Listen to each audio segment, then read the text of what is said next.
যে ব্যাপারটা ওইটা একটা স্ট্রাকচার। এখন আপনি চাঁদাবাজি এরকম ভাবে চলবে, তারপরে হচ্ছে যে কোনো শ্রমিকের বেতন বোনাস ফিক্স নেই। আপনি বলে দিবেন যে তুলে নাও মানেটা কি?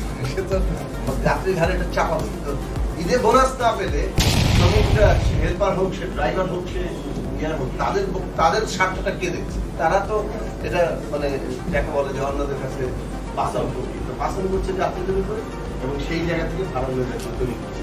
তো এইটা সারা দুনিয়া নাকি ঘটে যে এইসব উৎসব পার্বণের ধারায় তো বাড়ে, তার একটা নিয়ম আছে, মানে কোনো না কোনো নিয়মের অধীনে আনাটা হচ্ছে জরুরি। উৎসব পার্বণে যদি আমি একটু বেশি দামে কাপড় কিনতে পারি, একটু বেশি দামে এটাও করতে পারি বলে আমি মনে করি। একই ফিক্স জায়গায় থাকবে নট নেসেসারি, কিন্তু সেটা যাতে কোনো তার কাছ থেকে যা পাওয়া যাচ্ছে মানে পকেট হাতিয়ে নিয়ে যাওয়া হচ্ছে, এই জায়গাটা তৈরি না করে একটা লিমিটের মধ্যে তৈরি করাটা দরকার। সেটা করার মূল জায়গাটা হচ্ছে কিন্তু যে ওই শ্রমিকদের বেতন, তাদের চাকরির নিশ্চয়তা ইত্যাদি।